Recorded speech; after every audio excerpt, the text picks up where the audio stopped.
Claudia y Lorenzo nos invitaron gentilmente, son nuestros primos, así que agradecidos que nos hayan invitado y bueno, y compartir con ustedes este momento de testimonio. Creo que Brochero es un tiempo muy especial. Este año se cumplen 10 años de la beatificación de Brochero y en un año misionero y en una misión tan especial que ustedes llevan a cabo, la hermosa misión que Dios les ha regalado y pedido. Bueno, a nosotros nos ha también pedido esta misión de dar testimonio, así que, bueno, les agradecemos que nos hayan invitado y que nos dejen compartir con ustedes nuestra historia. Sabemos que, bueno, calculamos que todos conocen la historia de Nico, pero si les parece hacemos un pequeño raconto de lo que fue el milagro, de manera sintética. Después vamos a contar sobre la recuperación de Nicolás y después la misión que Brochero nos fue marcando, que es esto de no solo dar testimonio, sino también rezar por los enfermos. Así que, bueno, y lo sería lindo que después abriéramos a lo que ustedes nos quieren preguntar, que charlemos todo lo que ustedes quieren preguntar y nosotros les podamos responder. Va a ser un gusto. ¿Qué tal? ¿Cómo les va? Buenas noches. Bueno, ¿dónde comienza todo esto? Comienza ya con la devoción a Brochero. Yo de muy chico viví en... Hola, ahí se escucha. Bueno, por cuestiones laborales mis padres me dejaron a cargo de mi abuela, que vivía en Cura Brochero. Y bueno, yo tengo 57 años y yo tenía en ese momento 2 o 3 años. Estuve viviendo mucho tiempo, algunos años con mi abuela, porque hoy mis padres no estaban. Bueno, ella fue la que me inculcó de a poco la devoción a Brochero. Tengo un tío un poco más grande que yo, que en aquel momento ya mi abuela, hijo de ella, le puso José Gabriel. Hay otro que se llama José Ramón, hay otro que se llama José Antonio, o sea, todos muy relacionados a lo que es en ese momento el nombre de Brochero. Y bueno, ella me fue inculcando así la devoción a Brochero. Bueno, Sandra también, sus bisabuelos vivían en la Pampa de Pocho.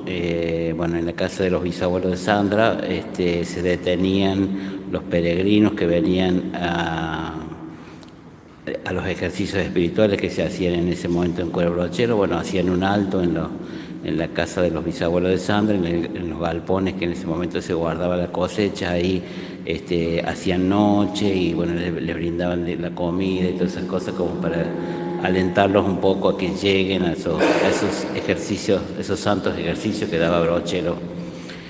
Bueno, desde ahí nace en nosotros la devoción a Brochero. Yo creo que todo transerrano tiene una devoción muy especial a Brochero, porque siempre Brochero ha estado presente en la vida de todos los serranos. Ahora ya es demasiado conocido y yo creo que también a todos digamos, cada uno ha adoptado de alguna manera su devoción a Brochero. Nosotros nos casamos en la iglesia de Cura Brochero porque así lo decidimos entre los dos, y no teníamos en ese momento domicilio en Cura Brochero, sino que bueno, hicimos todas las tratativas para poder casarnos en Cura Brochero. Cuando Sandra queda embarazada, le ofrecimos el embarazo a Brochero. Todavía Brochero obviamente no era beato, sino que su causa estaba siendo estudiada en Roma, pero él era siervo de Dios por aquel momento. Cuando Nicolás nace, vamos y se lo presentamos a Brochero, se lo entregamos a su cuidado y lo hacemos bautizar también en Cura Brochero. O sea que bueno, todo este tiempo la figura de Brochero ha estado muy presente en nuestra familia. Por cuestiones laborales nos venimos a vivir a Córdoba y bueno, en una de esas viajes hacia Tras la Sierra tuvimos un accidente en Falda del Cañete. que es hoy la ruta que une la autopista con Falda del Carmen. Nosotros volvíamos una noche, como a las 20 horas, y chocamos de frente con una camioneta que iba sin luz y en contramano. El papá de Sandra manejaba, yo iba en el asiento del acompañante, Sandra en el asiento de atrás con Nora, con mi suegra, y Nicolás en los brazos de Sandra. Bueno, producto de la colisión, mi suegro fallece, y bueno, de la otra parte, que iban en una camioneta, que iban como 8 o 9 personas, algunos en la caja de la camioneta y otros adentro de la cabina, fallecen también varias personas, 2 personas creo que fue en ese momento. Y bueno, en el momento del accidente yo no tengo ninguna lesión. Sandra se lesiona las 2 piernas y mi suegra los 2 brazos, se quiebran, los fémur, Sandra, y mi suegra los brazos, y mi suegro fallece. Bueno, cuando yo logro salir del auto sin ningún rasguño, nada, lo trato de poder auxiliarlos a ellos, de empezar a auxiliarlos, y bueno, ahí lo saco a Nicolás de los brazos de Sandra. En aquel momento iba en los brazos porque no teníamos todavía esa conciencia ni siquiera del uso del cinturón de seguridad, que ahora es una cosa sumamente importante para salvar la vida, ni tampoco se utilizaban las sillitas de los bebés que hoy son tan importantes. Por eso iba en los brazos de Sandra. Cuando lo tomo a Nicolás, le pongo la mano en la cabecita, tenía 9 meses en ese momento Nicolás, 11 meses, perdón, 11 meses, y bueno, ahí yo lo saco del auto, y cuando lo voy a dejar en un lugar retirado al costado de la ruta, lo dejo ahí en la ruta para alejarlo un poco del lugar. Cuando le saco la mano de atrás de la cabeza, tenía la mano ensangrentada, y ahí me doy cuenta que tenía un golpe en la parte posterior de la cabeza. Él había perdido masa ósea y masa encefálica en el accidente. Bueno, ahí se detienen algunos transeúntes, algunos ocasionales, gente que pasaba por el lugar. Una chica se acerca, Analía, y ella, junto con ella le empezamos a hacer respiración boca a boca a Nicolás, porque yo veía que él, su vida se apagaba porque se había puesto pálido y bueno, iba perdiendo el color, se había puesto, estaba un poco frío, sin ningún conocimiento de los que hoy se hacen, de los RCP, en aquel momento le hacíamos respiración boca a boca como nos salía. Llegan las ambulancias, comenzamos con todo el rescate de Sandra, de mi suegra y toda la otra gente. Y bueno, en ese momento, cuando yo veo que la vida de Nicolás se apagaba, ahí por la devoción a Brochero, yo le pido a Brochero que le salve la vida a Nicolás. Entonces ahí comienzan a llegar las ambulancias, los médicos. Bueno, Nicolás lo llevan a una ambulancia, pero bueno, inmediatamente la ambulancia no sale, sino que se queda en el lugar. Yo me acerco, me pregunto qué pasaba, me dicen que había entrado en un paro cardiorrespiratorio, que lo estaban tratando de estabilizar para llevarlo. Bueno, lo estabilizan, lo llevan. En el trayecto la ambulancia casi choca por la urgencia que llevaba, y también Nicolás se cae todo esto los enteramos posteriormente, por supuesto. Se cae de la camilla y también le da un paro. Y bueno, Sandra va al hospital de urgencias con mi suegra, yo me voy con ellos, y Nicolás al hospital de niños. Cuando yo estaba en el hospital de urgencias, me llaman por teléfono que necesitaban mi presencia en el hospital de niños, porque Nicolás, la situación era bastante comprometida. Me vuelvo al hospital de niños, y ahí el doctor Vicente Montenegro, que posteriormente va a ser el médico que va a testificar en la causa junto con el doctor Resónico en Roma, en defensa de la causa de Brochero, me dice que Nicolás estaba muy grave, que tenía un golpe muy grande en la parte posterior de la cabeza, y eso había provocado que se junte entre el cerebro y la parte ósea sangre, lo cual eso estaba presionando el cerebro y de alguna manera le estaba restando, digamos, le iba a producir muchas secuelas en algunas funciones vitales.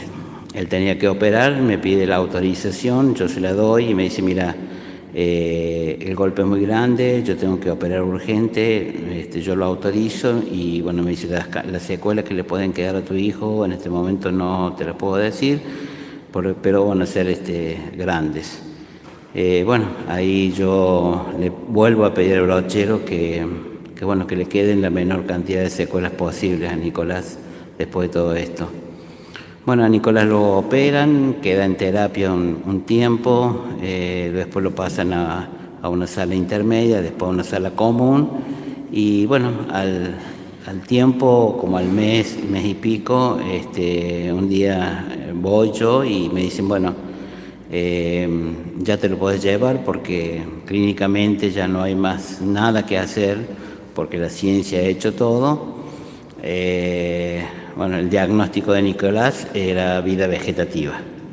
Me dice, bueno, dale mucho amor, mucho cariño, llévela a una rehabilitación, pero el diagnóstico es vida vegetativa. Nicolás no tenía ninguna expresión, lo único que hacía, se le caía alguna lágrima, no sonreía, no hablaba, no movía ningún miembro, la cabeza se le iba para un costado, lo que en la jerga se dice un niño trapo, un muñeco de trapo, una cosa que... Entonces, bueno, a partir de ahí, con ese diagnóstico comenzamos una larga vida dedicada a Nicolás, con la ayuda de Dios, la Virgen y por supuesto Brochero. Visitamos, no sé, infinidad de médicos, lugares, clínicas, bueno, pero yo creo que la mayor parte de toda esta recuperación y la vida de Nicolás se la debemos a Brochero y a Dios. A Brochero por interceder y a Dios por concedernos esta gracia. Nicolás fue a un jardín, a un colegio primario normal, a un secundario. Hoy ya es un joven de 23 años que está trabajando en la Municipalidad de Cura Brochero en el área de discapacidad. Bueno, continúa con su rehabilitación como corresponde, siempre va adquiriendo nuevas cosas, se va proponiendo nuevas metas y las va superando. Y bueno, gracias a Dios está con nosotros, gracias a Brochero. Así que bueno, sintéticamente, eso es el obrar de Brochero, la intercesión de Brochero para obrar en la vida y en la recuperación de Nicolás. Bueno, para agregar un dato más, cuando Nicolás llega al hospital de niños, llega sin ninguna posibilidad de vida, y el médico, bueno, lo indican una tomografía, lo llevan al tomógrafo, el médico el cirujano estaba en la sala, en el quirófano, y entonces él dice que no sabe por qué, nunca iba al quirófano, pero que él sintió la necesidad de ir al tomógrafo, entonces sintió la necesidad de ir, dice voy a ir a ver las imágenes mientras se las estén haciendo, no las voy a esperar en el quirófano. Y cuando llegó, él pasa por la puerta, Osvaldo estaba esperando, entra a la sala de tomografía y los médicos le dicen, doctor, este niño ya ha fallecido. Le habían hecho reanimación por el protocolo, lo habían estado reanimando 10 minutos y lo habían declarado ya sin vida. Entonces el médico dijo que, bueno, él no sabe también por qué, le dijo, bueno, entonces salí vos a decirle al padre que está en la puerta que el niño ha muerto. Dice, si fuera hijo tuyo, vos no lo hubieras dejado de reanimar. Seguí. Doctor, y se va a quedar en vida vegetativa. Dice, después de 10 minutos sin oxígeno no hay ninguna posibilidad que tenga un signo vital. Y entonces le dijo, no importa, vos seguí. Y a los 15 minutos Nicolás reaccionó. Eso está en la historia clínica.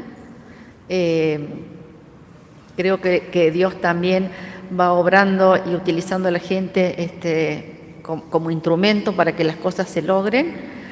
En el hospital trabajaba una prima del corazón de adopción de la familia, era instrumentista. Cuando ella se entera del accidente, ella estaba saliendo del hospital y se vuelve, y entonces no había, en el hospital de niños recién se inauguraba, no había equipo, entonces ella se ofreció a quedarse para instrumentar. Entonces le dice al doctor Montenegro, que fue el cirujano, dice: Monte, anota todo porque la madre es abogada.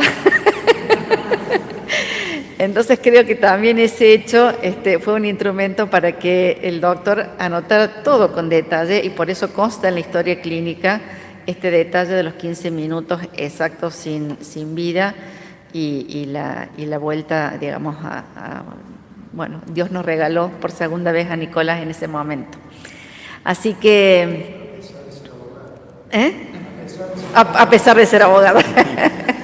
Así que la verdad que eso fue, bueno, una gracia también creo que especial dentro del milagro, porque se pudo acreditar con mucha certeza todos los pasos que se necesitaban para probar un milagro, ¿no? En esto que Osvaldo contaba, que era una vida vegetativa, Nicolás no tiene el hemisferio izquierdo del cerebro, absolutamente nada.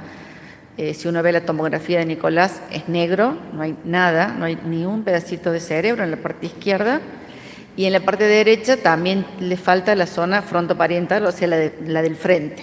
Entonces, técnicamente, para los médicos, no sé si hay algún médico presente, pero es imposible que pueda tener lenguaje. Y podría tener lenguaje, lo que llaman cacofónico, repetitivo, pero nunca comprensivo, nunca para estudiar, para hablar, para dialogar. Cuando Nicolás empezó, nosotros siempre decimos que el Espíritu Santo nos iluminó, y por supuesto nunca dejamos de rezarle brochero todos los días. El diagnóstico nos entró por un oído y nos salió por el otro. No, en ningún momento registramos que Nicolás iba a quedar en vida vegetativa, y no nos pregunten por qué, pero obviamente que creo que es la providencia divina, es Dios que nos dio la fortaleza y nos iluminó. Y empezamos, como dijo Osvaldo, a llevarlo a rehabilitación. Y Nicolás empezó, bueno, nos dieron para estudiar el lenguaje de señas, 2 libros gordos así que había que estudiar para que el día de mañana él se pudiera comunicar. Y Nicolás empezó solo, a empezar a hacer ruidos, hacía un ruido gutural cuando tenía hambre, para demostrarnos que tenía hambre y que quería comer. Después, cuando quería escuchar música, él se tocaba la cabeza. Después, cuando sonaba el teléfono, nos avisaba porque se ponía la mano en la oreja. Y empezó a decir sonidos, y entonces le preguntamos al doctor Montenegro si eso que estaba haciendo estaba bien para nosotros. Íbamos con una ilusión de ver que esto... Entonces ahí fue cuando él nos dijo: chicos, si ustedes son creyentes y han hecho alguna promesa, cúmplanla porque esto es un milagro. Sí. ¿Cuánto tiempo pasa desde que diagnostican que queda en vida vegetativa hasta que empieza entonces a señalar? Él, al muy poco tiempo, Nico empezó con pequeños, grandes milagros que decimos nosotros. El gran milagro fue, por supuesto, la vida. Y el milagro de su recuperación se fue dando paulatinamente. Por eso siempre nosotros decimos que, y creo que Brochero es muy característico de estos, no son milagros, no intercede por milagros automáticos, son milagros trabajados. Y digamos, él empezó con un pequeño milagro que fue una cirugía en enero, que fue la de la vista, del 2000. Ya les cuento eso. Y después, alrededor de un año, él empezó ya con estas cuestiones de señas, y empezamos a registrar, porque el médico nos dijo: registren en el 2001 los avances. Entonces hicimos todo un registro de qué día decía una letra, qué significaba el A, era el agua, el bu, después el jugo. En el 2000, Nicolás tenía 11 meses, en septiembre del 2000. Él cumplió el año estando en el hospital. Bueno, todas esas cuestiones que el médico nos hizo anotar, que por supuesto eran súper improlijas porque era así en un cuaderno de casa, doméstico, nadie se imaginaba que eso después iba a servir para presentarse en Roma. Bueno, eso fue presentado y llevado porque tenía la secuencia de los días y de la evolución del lenguaje de Nicolás. El otro pequeño milagro fue este que te comento. Nosotros Nicolás había perdido masa encefálica y masa ósea. Entonces tenía una abertura de aproximadamente 6 centímetros y le latía por ahí la mitad del hemisferio derecho. Entonces programaron una cirugía para el día 1 de enero para ponerle una placa. Hicimos todos los trámites. Esas placas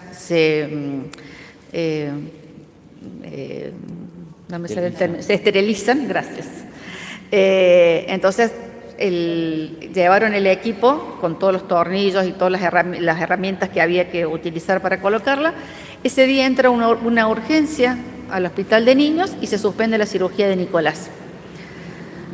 Entonces la pasan para el otro día. El otro día Nicolás entra al quirófano, el médico cuando estaba por ponerle la placa se encuentra con que nadie le había avisado a la ortopedia que se había suspendido la cirugía y se llevaron la placa con todo el instrumental y no le pudieron poner la placa. Una placa de titanio. Una placa de titanio. Entonces me dice, bueno, ¿qué hacemos? Le había quedado todavía una hemorragia, entonces sacamos la hemorragia y suspendemos esa cirugía para después, unos 5 o 6 meses después, hasta que él se recupere. Bueno, obviamente no nos quedaba otra opción, no había posibilidad de irlo a buscar. Por ese orificio que había quedado todavía abierto, el médico le hacía las ecografías, los controles, y bueno, alrededor de 4 meses después, un día lo llevamos a control y el médico nos llama. Dice, chicos, vamos a hacer una tomografía de urgencia. El susto que nos llevamos era impresionante porque, digamos, veníamos bien con la evolución, pero bueno, que te digan así, de una ecografía a una tomografía. Entonces le digo, ¿pasa algo, doctor? No, dice, vamos a hacer la tomografía, después hablamos. Y cuando sale, nos dice, chicos, ha sucedido algo increíble, el hueso de Nicolás se ha recuperado.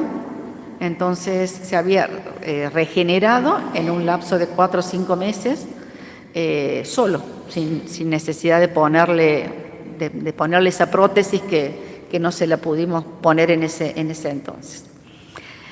En julio de ese año Nicolás había quedado sin visión, él estaba totalmente ciego, el ojo izquierdo no tenía visión porque tiene daño neurológico. Y del ojo derecho tenía una hemorragia que se le había quedado entre el vitrio y entonces se le había gelatinizado y entonces no podía ver, era como si tuviera una cortina roja de sangre seca. Aquí en Córdoba nos dijeron que no había nada para hacer, que teníamos que esperar 2 o 3 meses y que si no se reabsorbía no se podía hacer nada. Y nosotros seguimos arrancando con todos los oculistas que no nos pregunten por qué. Nosotros íbamos en ese momento a una oculista muy famosa que nos atendía a todos porque mi papá tenía problemas de glaucoma, una eminencia en Córdoba, y nos dijo, chicos, no hay nada para hacer. Y nosotros seguimos preguntando hasta que llegamos a un médico jovencito que recién ponía una clínica en Córdoba que nos recomendó la misma prima que había instrumentado en la cirugía de Nicolás. Y entonces me dice, para mí sí se puede hacer algo, hay que operar, hay que sacar esa hemorragia y se puede hacer. Pero se lo tienen que hacer ahora, porque la visión se aprende hasta los 2 años. Y Nicolás ya tenía 1 año y medio. Así que bueno, nos volvimos con esa posibilidad a nuestra oculista y le digo, doctora, lo llevamos a algún lado, Estados Unidos, qué sé yo, uno siempre piensa que en otro lado es mejor que acá o que puede haber más. Entonces ella me dijo, mira, dice, no hay ningún antecedente clínico de niños que se hayan salvado con semejante accidente. Entonces dice, el único que acá puede tener una mayor experiencia es el doctor Manciti en Buenos Aires, que es el jefe de oftalmología del Garrahan. Se los hago corto, no conseguíamos turno, lo conseguimos particular. Y cuando llegamos nos dijo, bueno, vamos a intentar operarlo, pero es una operación muy riesgosa. Dicen, vamos a entrar por el iris del ojo, hay que hacer 3 incisiones. En uno entramos una cámara, una microcámara, por otro entramos líquido y por otro succionamos. Si no encontramos la hemorragia, intentamos, y lo que corremos el riesgo es que tantas incisiones logremos romper el ojo, pero bueno, de todas maneras, hoy no tenemos visión. Así que bueno, nos fuimos en esa oportunidad con mi hermana. Yo todavía estaba en silla de ruedas porque tenía las 2 piernas quebradas. Lo operó. Cuando llegamos a la clínica me dice, va a ser largo, tengan paciencia. Bueno, no les puedo decir tiempo, pero ustedes esperen. Así que nos quedamos en la habitación, empezamos a rezar el rosario, que siempre estuvo presente, sobre todo en la petición de Osvaldo. Y cuando no habíamos llegado ni siquiera al tercer misterio del rosario, entra el médico a la habitación, otra vez un susto porque uno siempre piensa lo peor, y con una sonrisa de oreja a oreja. Y nos dice, chicos, dice, es increíble lo que nos pasó. Dice, hicimos la primera incisión, entramos, sacamos toda la hemorragia, así que ya está listo. No habían pasado ni 15 minutos, una cosa realmente increíble. Y previo habíamos ido a Brochero y le habíamos pedido que al menos viera para manejarse solo. No pedíamos que recupere la visión así en extremo. Y bueno, hoy se puede manejar, como lo verán, perfectamente. Entonces, bueno, han sido pequeños milagros en la vida de Nicolás. A los 4 años volvió a caminar. Y como contó Osvaldo, terminó la escuela primaria en una escuela normal, después fue una escuela de niños fronterizos al secundario, y hoy prácticamente es un joven, no le gusta que le digan niño porque ya es grande, un joven hermoso que tiene una fe increíble. Y con esto de la evangelización y de los testimonios que tenemos que dar y la misión que ustedes tienen, nosotros empezamos a pensar en cómo le íbamos a agradecer a Brochero este milagro, y empezamos a pensar desde lo humano. Y entonces dijimos, bueno, vamos a hacer una fundación, y pensábamos que en Tras la Sierra no había centros de rehabilitación especializados, y empezamos mal, empezamos desde lo humano, totalmente equivocados, hasta que las monjitas, que son las que toman nota de los testimonios de las gracias recibidas, en una charla que le decíamos, bueno, no sabemos, se nos complica porque no conseguíamos los fondos, conseguíamos el contador, pero nos decía, bueno, yo puedo por 3 meses. Entonces nos dijo, ¿pero ustedes han rezado? Y ustedes tienen que rezar y pedirle a Dios y a Brochero que les indique cuál es el camino que Él quiere que ustedes hagan, no el que ustedes quieren. Y bueno, empezamos a rezar y ponernos en sus manos, que Él nos indique qué es lo que queríamos. Dejamos la fundación porque todo eran trabas, no podíamos avanzar en ese proyecto. Y previo después del milagro del proceso de beatificación, a los poquitos tiempos se produce el milagro que después se aprueba, que es el milagro de Camila, una nena sanjuanina, que también estuvo muy ligada a la historia de Nico, porque cuando Brochero era declarado venerable y beato, en la iglesia de Brochero se hicieron unos cuadros para difundir la devoción de Brochero y unos cuadernos que uno tenía que ir poniendo las peticiones y también escribiendo las gracias para ver si aparecía el milagro. Mi mamá tuvo uno de esos cuadros y un tío, el casado con la hermana de mi mamá, que había fallecido, el sanjuanino, tenía el otro cuadro. Cuando se hace la ceremonia de beatificación de Brochero, vienen unas primas de él de San Juan, íntimas amigas de la abuela de Camila.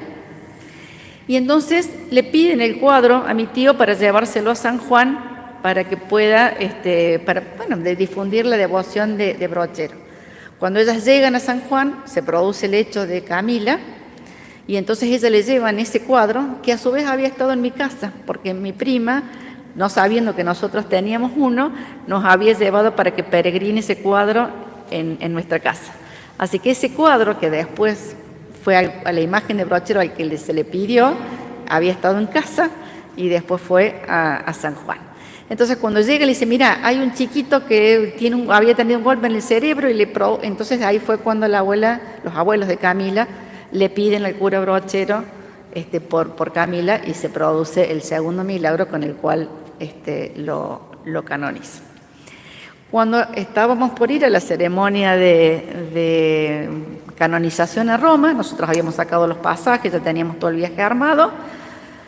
Yo empecé con problemas de adormecimiento en los brazos. Un día ya me quedé sin movilidad, me voy al médico, me hacen unos estudios, una resonancia, y detectan que tenía una hernia de disco que me estaba presionando la médula. Entonces el médico me dijo, no te aconsejo viajar a Roma. Y yo me quería morir. Entonces le digo, pero es la canonización. Y me dice, pero si te llega a pasar algo, si te llegas a golpear, te llega a pasar algo, dice, no sabes quién te va a operar, corres riesgo. Era muy arriba, en las cervicales. Y entonces, y le digo, ¿y si me opero ya? Y bueno, dice, vamos a depender cómo sea tu postquirúrgico. El asunto es que yo de ahí salí con las órdenes, me fui, me hice los análisis prequirúrgicos, me operé. Y en esa circunstancia, el padre de Brochero, el padre de David Silva, nos mandó un poncho para que nos acompañara en este proceso y Brochero nos acompañara para que pudiéramos viajar a Roma a su ceremonia. Cuando el poncho llega a casa, nosotros empezamos a rezar, por supuesto, y empezamos a compartirlo con la gente que estaba en casa, con la señora que trabajaba, con los vecinos, con los amigos. Y empezamos a rezar y bueno, Dios empezó a conceder las gracias a través de la intercesión de Brochero. La cirugía salió fantástico y en el interín nosotros nos quedamos con ese poncho. Hubo un caso en Mina Clavero con un adolescente que tenía el síndrome de Guillain-Barré. Estaba también ya desahuciado, se le habían secado todos los músculos y ya estaba sin... Bueno, le dijeron al padre que se fuera hasta Mina Clavero a preparar el sepelio porque de esa noche no pasaba. Empezaron una red de cadenas de oración, la misa en Brochero a las 8, el padre desesperado pidiendo oración a todo el mundo. Entonces nos contactamos con él y le dijimos que viniera a casa a rezar con el poncho, que teníamos el poncho. La verdad que fue un momento de oración hermoso y nos salió a empezar a agradecer por su recuperación y agradecerle a Brochero su intercesión. Y yo, por supuesto que el poncho era el poncho que tenían en la iglesia para las bendiciones y yo me parecía que no lo podía, qué sé yo, era prestar, era una cosa... Pero lo vi tan desesperado como papá y uno que lo ha pasado sabe lo que se siente. Entonces le digo, bueno, mira Juan, le digo, si vos lo llevas y lo cuidas con tu vida, yo te presto el poncho, te lo dejarán entrar. Me dice, sí, porque ya no hay nada para hacer. Así que se llevó el poncho, se lo puso acá en la clínica Vélez Sarsfield. Le puso el poncho en las piernas y a las 2 horas su hijo empezó a recuperar la movilidad y a la semana estaba dado de alta. A raíz de eso, él contó por la televisión lo que había pasado y entonces nosotros empezamos a recibir pedidos de venir a rezar y ahí empezó sola nuestra misión de que Brochero nos fue encaminando en esa misión de rezar y bueno, a raíz de eso también devolvimos ese poncho. Nos habían regalado otro poncho, entonces el padre lo puso sobre la tumba y se convirtió en una reliquia de 3er grado. Y entonces empezamos nosotros a rezar con ese poncho. Íbamos a los hospitales, pero llegó un momento, y acá viene la anécdota que se asemeja mucho a la lectura que leyó Claudia hoy, que para Brochero no había ni sábados, ni domingos, ni frío, ni calor, ni caminos, como les debe pasar a ustedes cuando tienen que ir a dar la Eucaristía a los enfermos o a acompañar a gente que lo necesita. El diablo, porque yo siempre digo que el diablo nos vive tentando, se nos había hecho complicado porque teníamos que, no teníamos nada, ningún tiempo, porque todo el mundo nos venía a pedir oración. Entonces un día le digo a Osvaldo, hubo una señora que vino a las 6 de la mañana, le digo, yo me voy a las 7 a trabajar, le digo, porque a su vez teníamos una vida, trabajábamos en la rehabilitación de Nico. Entonces me dice, pero yo a las 6 de la mañana estoy en su casa. Y Osvaldo me dice, pero vos dice, dejás entrar, me dice, algún día nos van a desvalijar esta cosa que uno tiene de... Y yo le digo, qué sé yo, si la gente viene a rezar, supongo que no será nadie malo, le digo. Brochero nos protegerá. Y hasta que un día me cansé, digo, porque no lo voy a incluir a Osvaldo, y le digo, mira Osvaldo, al próximo que llame, vos le decís que el poncho acá no existe más, que lo hemos devuelto, se acabó, esto no es vida, que vayan a la parroquia, son 150 kilómetros, que vayan a Brochero, que recen ahí tienen el poncho, le digo, si no, esto no es vida. Nosotros al otro día teníamos turno con el fisiatra de Nicolás de Control. Llegamos al fisiatra, entonces me dice, Sandra, ¿cómo está? Sí, corto, me dice, que me reto. ¿Cómo está de la visión? Bueno, le digo, igual que siempre, desde que lo operamos, nunca más, siempre tuvo la misma graduación de anteojo y demás. Entonces dice, bueno, pero vamos a revisar lo mismo. Le tapa el ojo derecho. Entonces le digo, Sergio, le estás tapando el ojo equivocado. Le estás tapando el ojo que ve, del izquierdo no ve. Y Nicolás se da vuelta y me dice, sí, yo veo. Ay, Nicolás, deja de mentir, le digo. ¿Cómo que ves? Le digo, si de ese ojo no ves. No, me dice, sí veo. Y bueno, el médico le empezó a mostrar los dedos. Entonces le dice, ¿cuánto ves? 1. No, le digo, le pegó. Le digo, no hay forma de que vea. Pero bueno, para Dios no hay imposible. Y yo digo que Brochero me pegó un huascazo ese día. Me dijo, bueno, acá está. Los milagros, yo sigo intercediendo, los milagros siguen existiendo. Él recuperó, solamente para darme el huascazo a mí, una franjita del ojo izquierdo que ve. Por supuesto que no es funcional, así que sirvió solamente para demostrarnos que este era el camino, que teníamos que seguir rezando, que teníamos que seguir con el poncho, que tenemos que seguir dando testimonio y acompañando. Así que desde ese día nunca más volvimos a decir que no, y donde nos llaman estamos, y donde podemos acompañar, acompañamos, y siempre encomendándonos al Espíritu Santo para que sea Él el que diga las palabras y no nosotros, y que Brochero nos vaya guiando en este camino de misión, de estar cerca del que lo necesita, del enfermo, tratando también de dar testimonio de que los milagros existen.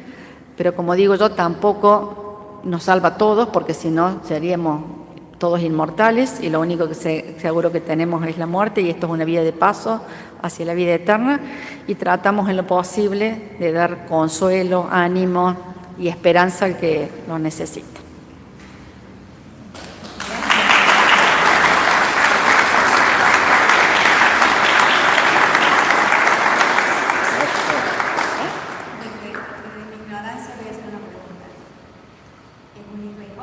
Sí, único. ¿No pensaron agrandar el poncho? Sí, en un momento dado, por consejo, nos dijeron, bueno, tienen que tener otro hijo o un par más, como para que después, en el día de mañana, lo puedan acompañar. Y bueno, les perdimos 3 embarazos. Y bueno, el tercero ya dijimos, bueno, listo, ya no seguimos intentando, porque se ve que va a ser Nicolás solo, así que bueno, Vale por 10, le digo. Bueno, es como si tuviéramos 5, pero bueno. Bueno, le hemos llevado así. Si Dios quiere que sea él solo, bueno, sí, perdimos 3 embarazos, así que bueno, somos 3 nomás. ¿Siempre tuvieron fe, Brocheros, aunque esto se hacía largo? No, uno decae por ahí, o sea, no, es una cosa constante, vos por ahí, es mucho tiempo, son 20 y pico de años que venimos remándola y bueno, y hemos ido a todos los médicos que se te ocurran y hemos andado por cuánto hospital y consultorio, pero nunca perdimos la fe. Nunca perdimos la fe, por ahí sí uno decae un poco, pero bueno, reza y pide que Dios te aumente la fe, que te dé fuerzas. Y bueno, el otro día, esa noche te acostás llorando a lo mejor porque las cosas no te salen, porque bueno, no pensás vos que tenían que ser de una forma y son de otra. Y bueno, y sí, hemos pasado muchas amarguras y también muchas alegrías. Pero al otro día ya te levantás renovado, con más fuerza, es como si la noche Dios te inyectara más fe, más fuerza y el otro día te arrancas con todo y le das para adelante, por lo menos, qué sé yo. Y por ahí nosotros vemos gente que ante qué sé yo, un inconveniente chico, una cosa pequeña, bueno, ya es como que pierde la fe, como que pierde las ganas, entonces nosotros le decimos, no, pues si se sale con oración, y bueno, y si no es de esta forma es porque seguramente Dios no quiere que sea así, pero nunca va a querer lo peor o algo malo para nosotros, siempre nos va a dar lo mejor porque somos sus hijos, entonces Él siempre quiere lo mejor, uno quiere lo mejor para los hijos y Dios quiere lo mejor para nosotros. Puede ser que en algún momento podamos tener un traspié, una cuestión así no agradable, pero siempre Dios nos va a querer dar lo mejor, así que hay que tener fe, hay que rezar, hay que levantarse con ganas y bueno, meterle para adelante.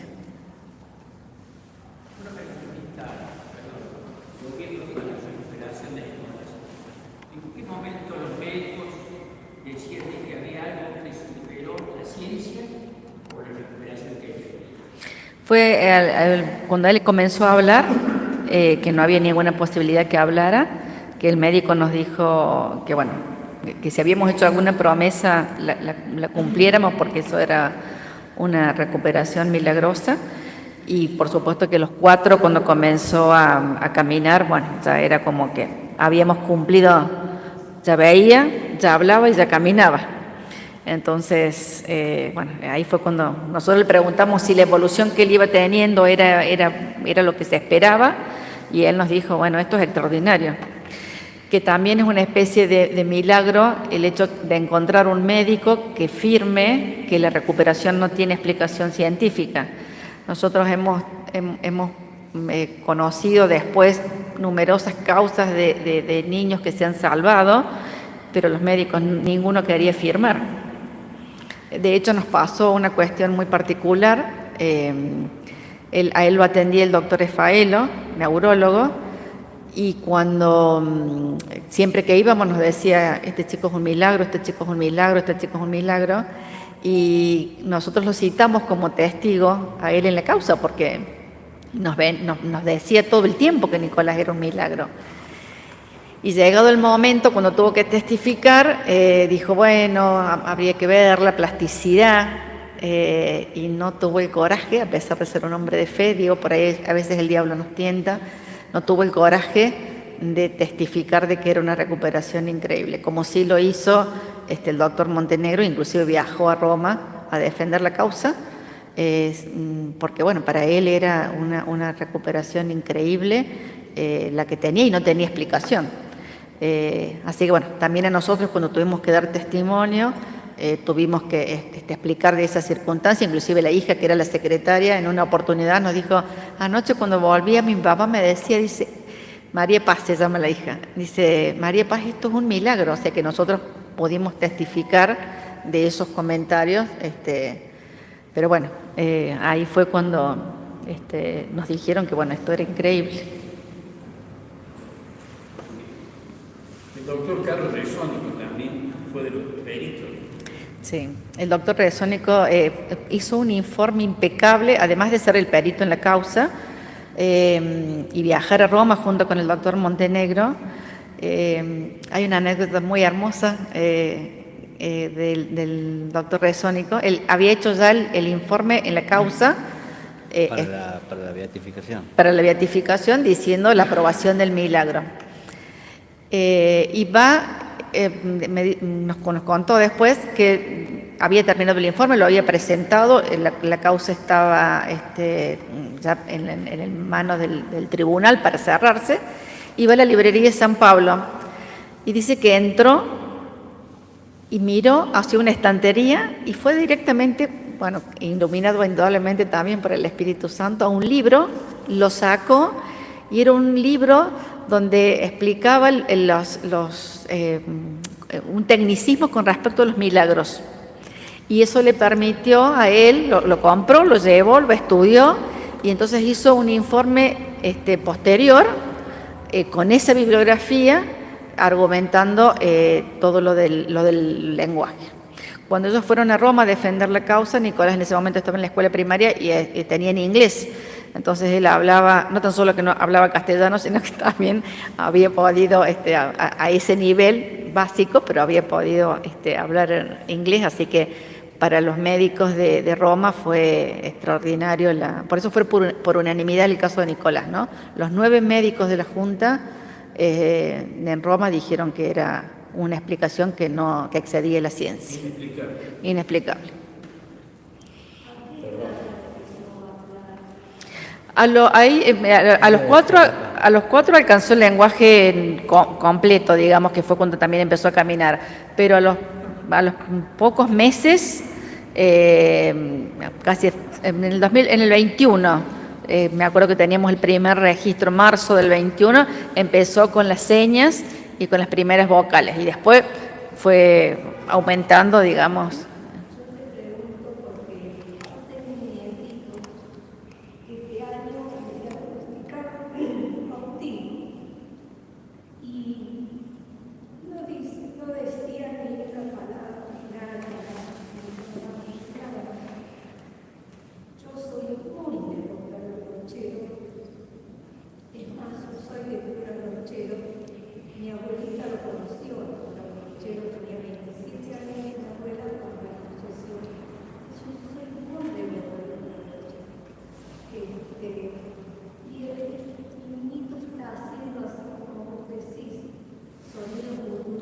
Uh-huh.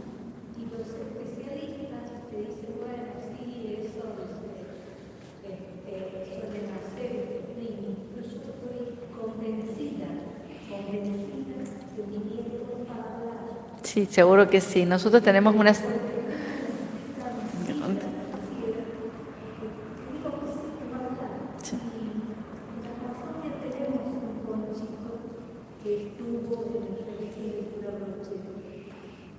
Lamentablemente mi hijo está muy enojado con Dios. Después de yo haber criado en la fe desde chiquito, y un día que le dije, bueno, Dios, para Dios no hay nada imposible. Y me mira y me dice, ¿y dónde estaba Dios cuando mi hijo se enfermó? Me marqué el alma. Y bueno, cada vez que digo, vas a ver que Dios mira cómo mamá dice, si se acuerda le van a agarrar al especialista, yo ya para hablar, vamos a ir despacio. Lamentablemente tiene cámaras en la casa, Sí. y no le puedo llevar a un chico. Sí.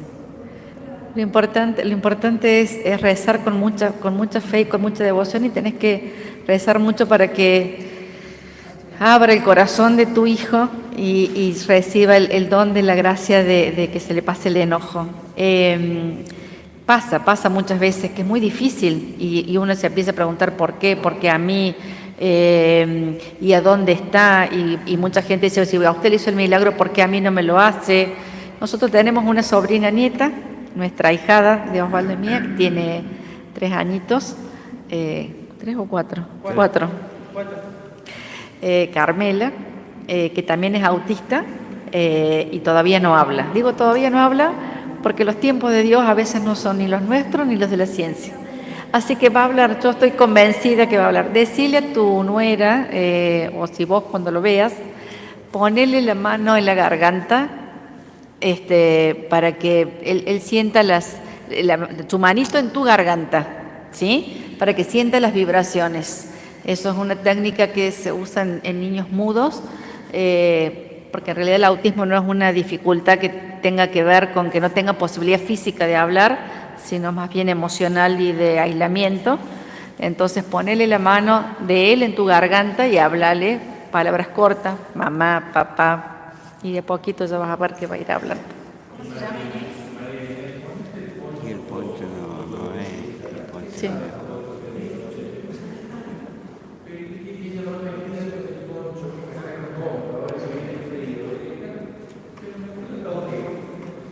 Claro. ¿Cómo se llama?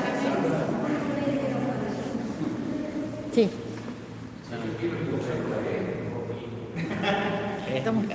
¿Nico? Después, si podemos rezar, Nico, después, ¿no es cierto? Sí. Hay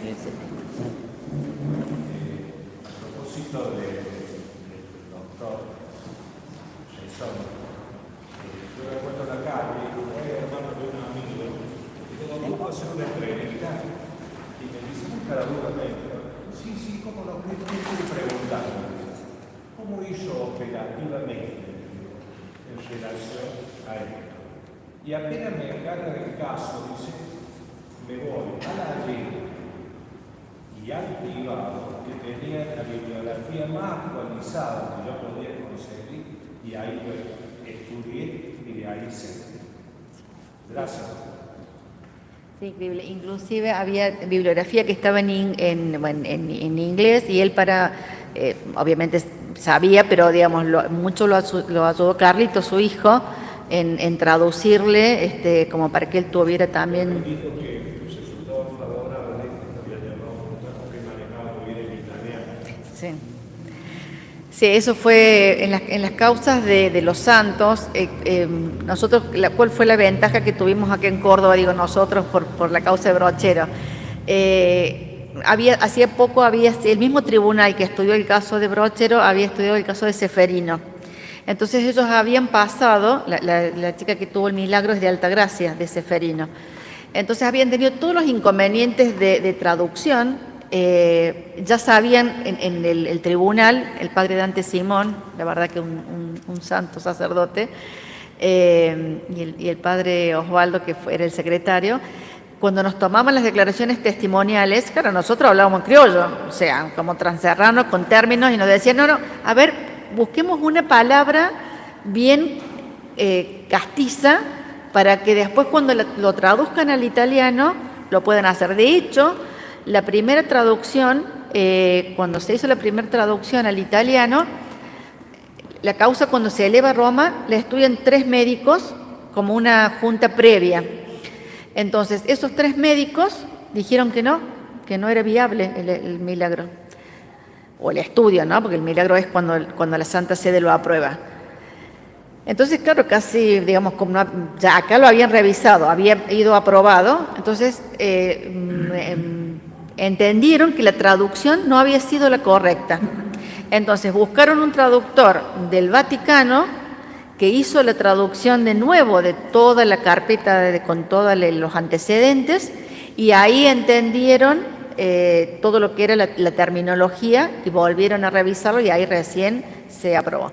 Y hay cosas que, por ejemplo, no entendían, de que como una ambulancia hubiera tardado más de 20 minutos en llegar al lugar del accidente, cuando en Europa llegan a no más de 5.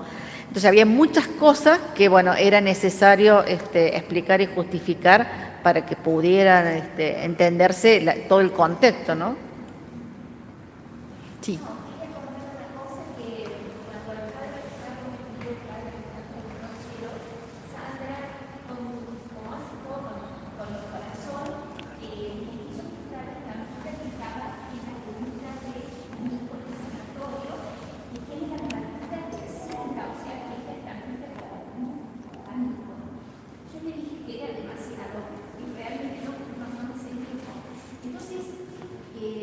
Ella me mandó una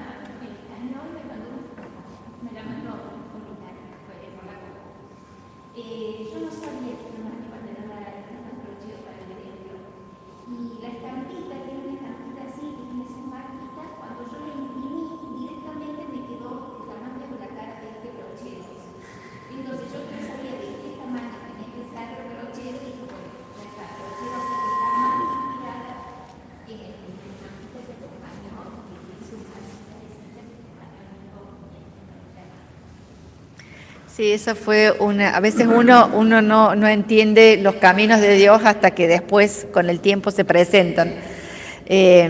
Cuando Nicolás estuvo en el hospital, había después, digamos, en el proceso había que acreditar que le habíamos pedido exclusivamente brochero y no otro santo. Y esa fue una de las pruebas que sirvió, porque, digamos, la única estampita que tenía pegada en el espaldar de la cama, que nosotros le habíamos pegado el brochero, y una enfermera que había puesto el Divino Niño, pero no puesta por nosotros. Y como Nicolás cumplió 1 año en el hospital, mi hermana le llenó la habitación de globos y le sacó la foto, y esa foto sirvió para acreditar que la figura de brochero estaba pegada en la cama, en el respaldar de la cama. Como también el bautismo a los 30 días, que fue también en brochero, y que tuvo la particularidad que en realidad lo bautizó un sacerdote que venía de España. Nosotros teníamos una fundación que trabajábamos en la parte de educación, y entonces él vino a Argentina a un Congreso Nacional de Educación, entonces me dice, yo lo voy a bautizar. Le digo, pero tiene que ser en brochero. No, dice, él andaba con un cuello ortopédico. No, dice, yo no puedo viajar esa distancia. Para como los españoles viajar 150 kilómetros les parece que es una eternidad, a nosotros nos parecen 5 minutos. Le digo, entonces, le digo, padre Alfonso, no lo vas a poder bautizar porque o lo bautizás en brochero o no lo bautizás. Así que viajamos, fue un grupo muy reducido de esa ceremonia, porque él viajó nada más que bautizarlo, y esas fotos del bautismo también sirvieron obviamente para acreditar nuestra devoción a brochero, ¿no? Sí, porque ya lo habían puesto a brochero en la pared de la iglesia del santuario, hoy santuario. Ya lo habían colocado los restos ahí, bueno, y todos nos sacamos la foto en la tumba de brochero, así que también eso sirvió para acreditar la devoción y la petición.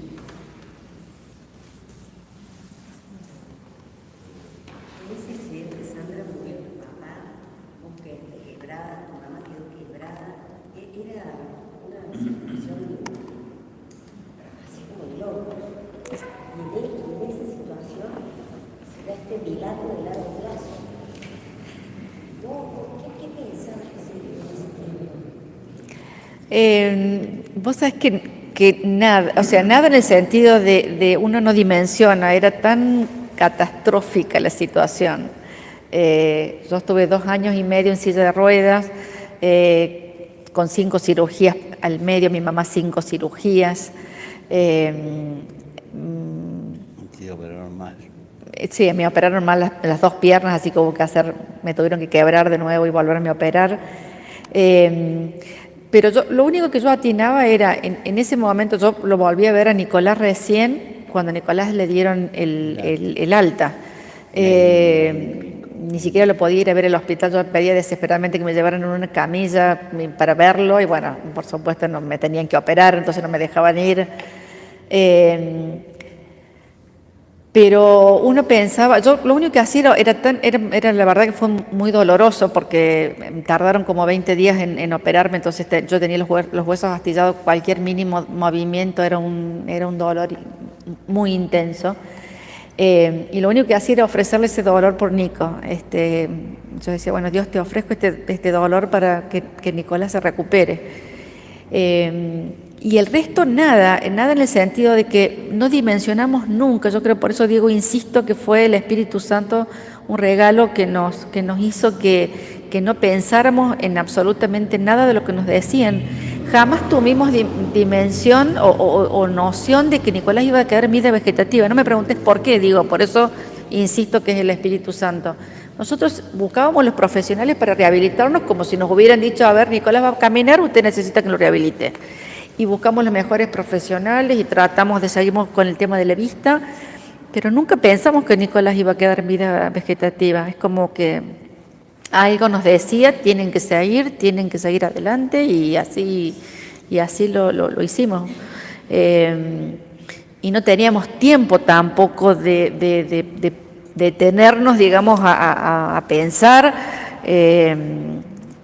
Yo de hecho volví, mi papá falleció y no pude ir al sepelio, por supuesto, ni el entierro, y fui después de 1 año a encontrarme con él digamos, en el cementerio, hacer la despedida y el duelo. Pero bueno, mientras tanto había que seguir, no había posibilidad de pararse. Y el doctor Montenegro, que es lo que contaba Osvaldo, nos dijo en esto de darle mucho amor a Nicolás, que lo tocáramos, que le pusiéramos música, que le habláramos, que le cantáramos. En ese lapso de hasta que él se le crece el hueso y se le cierra, lo teníamos que cuidar porque le latía el cerebro en la parte de atrás y no se podía golpear, o sea que teníamos que tener un cuidado extremo. Y nos hizo hacer un corral de 1 metro por 1 metro, todo tapizado de goma de espuma, entonces lo poníamos ahí con mi hermana o las tías de Osvaldo que venían, con la gente que nos ayudaba para sostenerlo, y ahí le poníamos música. Y bueno, lo estimulábamos y bueno, después de 1 mes aproximadamente, 1 mes y medio, empezó a hacer muecas, que bueno, esto era lo que contaba Osvaldo, que nos sonreía. El pediatra nos decía, no hace nada, no doctor, no hace nada. Y él nos miraba como diciendo, bueno, si no tiene ninguna expresión, íbamos por el camino de vida vegetativa que nos habían diagnosticado. Y bueno, fue así que bueno, para Dios no hay imposible. Una pregunta, no sé si tú, ¿quién sí como destinatario del milagro? ¿Quieres contar, Nico? No. ¿Querés contestarlo vos, Nico? ¿No? Bueno, Nico está en una edad de 23, pero una edad cronológica de pleno adolescente. Entonces, bueno, recién ahora él está tomando dimensión de lo que es, por eso a veces le cuesta mucho. Nosotros ahora le preguntamos si él quiere venir o no, porque bueno, escuchar el relato para él no es fácil. Recién ahora se está dando cuenta de lo que le pasó y dimensionando lo que significa. Pero bueno, nosotros tratamos como familia de tomarlo con naturalidad y le decimos una gracia muy grande. Es un regalo que él ha recibido de Dios, que le ha dado la vida 2 veces. Pero bueno, él tiene una fe innata, un regalo también de Dios. Cuando Nicolás todavía no caminaba, o sea que tenía menos de 4, mi mamá nos había regalado, nosotros andábamos en colectivo, no teníamos auto. El día del accidente íbamos en el auto de mi papá, de mi mamá. Entonces nos regaló un auto y lo llevamos a que lo bendiga. Uno tenía esta cosa de que nos proteja al tener un autito, y fuimos con Nicolás. En ese momento estaba el padre Ricotti y Nico le agarró la mano por el costado de la iglesia, de la sacristía, en Brochero. Lo llevó caminando de la mano y lo llevó hasta la tumba. Y lo hizo que el padre lo levantara y puso, en ese momento la tumba estaba abierta, no como ahora que está un poco más separada, y le hizo que tocara en la tumba. Entonces yo le decía al padre que, bueno, Nicolás en ese momento por ahí se persinaba o bendecía la mesa cuando comíamos, que nosotros no lo hacíamos. Y entonces ahí el padre me dice, bueno, las mayorías de las personas tenemos fe aprendida, la que nos contabas vos que hacías con tu hijo, nos educaron en la fe y demás. Y hay personas que tienen la gracia de una fe innata, que seguramente él la tiene de esa manera.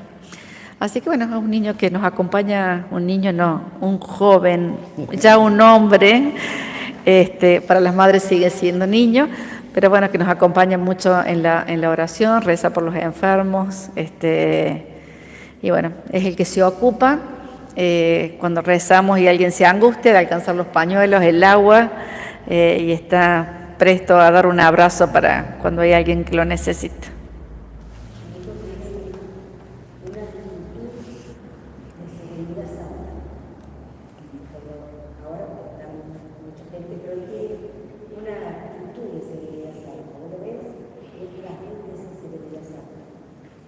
Tiene la foto con el Papa Francisco de la canonización, que es impactante. Francisco lo mira a los ojos y el Nico lo mira a Francisco. Realmente hay un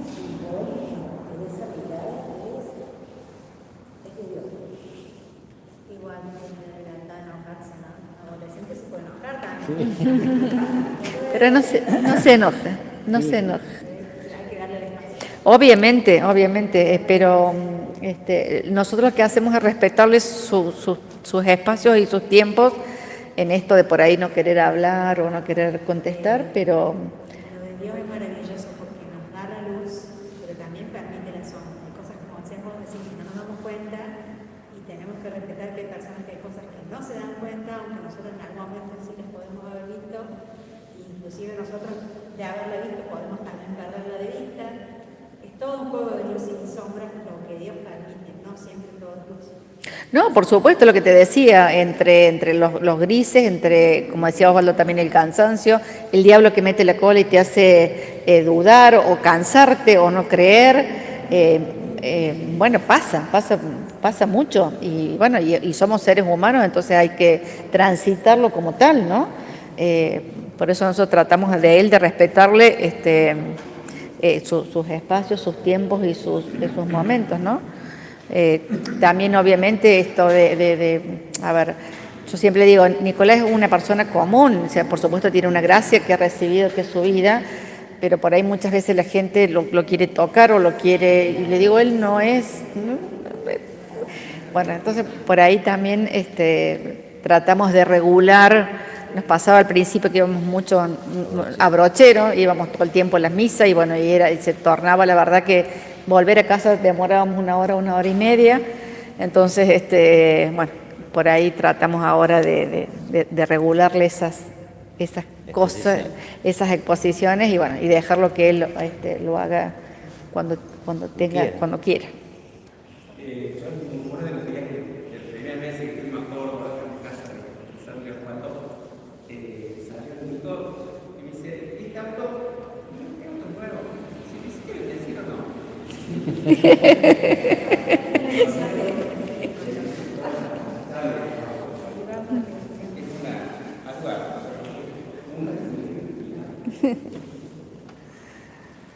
Primero que me preguntaron. Bueno. De esta charla era un poco, nosotros como ministros de la compañera acompañamos mucho mensajes, ancianos, profesores. Bueno, el testimonio de ustedes era muy valioso en el sentido del tiempo, de lo que significa la enfermedad y la enfermedad, su vida así, vida mejor, vida con fuerza, y esa actitud de levantarse todos los días y seguir. Y uno tanto a Rochero, porque Rochero tenía mucha actitud con la enfermedad, mucho eso, y es muy nuestro, muy de ministro de la comunidad de la que permanente. Bueno, muchas gracias. No, por favor. Quería contar también un día que tuve con Claudia, secretaria del hospital y empezamos con Sandra Eduardo, que venía con un pochito el domingo, que nosotros no sabíamos. Contaron ahí todo esto que estaban haciendo, esta misión, como totalmente secreta. Sí, ayer estuvimos en el Allende y nos fuimos anoche, llegamos allá a las 11, hoy trabajamos y bueno, volvimos y así andamos por la vida. Pero bueno, sí, vamos, pues, tratamos de ir a todo, a donde nos llaman, bueno, tratamos de ir y hacernos un tiempo, y Dios también nos corre cosas del lugar y nos hace el tiempo Él también para ir. Y bueno, sí, hay que ir porque el otro lo necesita. Parece que no, pero sí lo necesita, una palabra de aliento, un minuto que le podamos prestar la oreja, como decimos nosotros, una oración, una palabra de aliento, una palmada en la espalda, una caricia, bueno, hace bien al corazón, la gente lo necesita más en estos tiempos y sobre todo también cuando uno está enfermo y pasándola no muy bien, necesita que alguien vaya y le dé una vuelta, digamos, y lo visite. Así que no es, uno tiene un montón de obligaciones, pero bueno, también hay que de alguna manera hacerse un tiempito, aunque sea 5 minutos, y y como decía cuando leyó ahí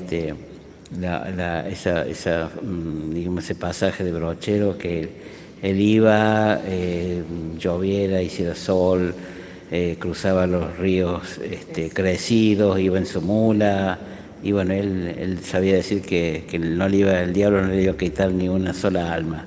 Así que bueno, él siempre estaba dispuesto a dar una mano, y agarrado de la cola de la mula iba a visitar al enfermo, a su amigo que estaba enfermo. Así que bueno, yo creo que es una gracia que tenemos concedida por Dios, el poder ir a dar una palabra de aliento al que lo necesita. Tómenlo así, como una gracia que Dios les ha dado, porque en realidad no todos estamos preparados, ni a todos Dios nos concede esa posibilidad de ir y dar una palabra de aliento a alguien que lo necesita. Somos unos agraciados poder contar con eso de ir y dar una palabra de aliento. Y por ahí sí sirve, a veces ustedes son ministros de la Eucaristía, llevan ese gesto tan hermoso de llevar la comunión, pero también, como decía Osvaldo, de oreja, ¿no? Y entonces nos pasa que nosotros a veces por ahí nos tomamos, aunque sea 5 minutos, al día siguiente o a los 2 días, y hoy como estás, como más allá de la Eucaristía, hasta el próximo, generalmente creo que la llevan una vez a la semana, pero al medio, si alguien está flojo, alguien necesita algo, o sobre todo la gente que está sola, o ir a comprar un remedio, digo, ese plus extra al saber que no solo vas a cumplir con el deber de llevarle la Eucaristía, sino que también los estás acompañando en esa soledad, en esa enfermedad, al medio, ayuda muchísimo, ayuda muchísimo. No menospreciar te jodiste diablo, que le dijo al diablo, Sí. porque a mí me pasó hace poquito. Falleció mi mamá y el padre le falló a Dios y se la dio. Y falleció al día siguiente. Cuando ese día se le veía muy bien para lo que ahí estaba. Yo digo, acá está la mano de Dios intercediendo, porque efectivamente ella necesitaba ese momento de lucidez, porque había recibido la unción pero totalmente dormida, no se daba cuenta, pero la recibió lúcidamente, rezó y todo, y se entregó. Ella estaba resistiendo entregarse. Bueno, nosotros... Yo le dije, Te jodiste. Nosotros nos pasa mucho, generalmente 2 cosas nos pasan. Primero, que siempre van a pedir, pocos vuelven a agradecer, y eso que yo se los digo. Estamos dispuestos a rezar y a pedir, pero también cuando concedan la gracia, vuelvan a agradecer, porque también hay que agradecer, no tan solo hay que pedir, el agradecimiento tiene que estar siempre presente. Pero a veces yo digo, en esto de que no todo el mundo se puede curar, pero también han sido muy lindas las experiencias que hemos tenido con la paz de las personas y con el encuentro del Señor. Sobre todo nos pasa con mucha gente que por ahí va y no cree, y cuando, qué sé yo, generalmente tienen cáncer o ya está irreversible, como que se aferran, y entonces digo, bueno, capaz que esa cruz no sirve, no se salva, no se hace el milagro, no es lo que Dios tiene dispuesto, pero sí para encontrarse con uno mismo. Y digo, nosotros tratamos que la gente entienda y resignifique la cruz, donde nos sirve para, digo, a veces mi papá se murió en el accidente y se fue y no tuvimos oportunidad de nada. Digo, a veces las enfermedades sirven para eso, es la oportunidad que Dios nos da para encontrarnos con nosotros mismos, para encontrarnos con Él, para pedirnos perdón, para decirnos que nos amamos. Nos han pasado experiencias hermosas con padres que se han reconciliado con los hijos. Nos ha pasado gente que ha venido a rezar y el hombre se ha quedado en el auto y que él ni loco se bajaba, y a los 15 minutos sentimos el timbre y entrar y rezar y llorar por haberse encontrado con Jesús, impulsado por haber estado en ese momento. Digo, son tan ricos esos espacios, y no siempre son de sanación, pero sí de sanación, a lo mejor no física, pero sí espiritual, y nos permite encontrarnos, ¿no?, con Dios. Vamos a terminar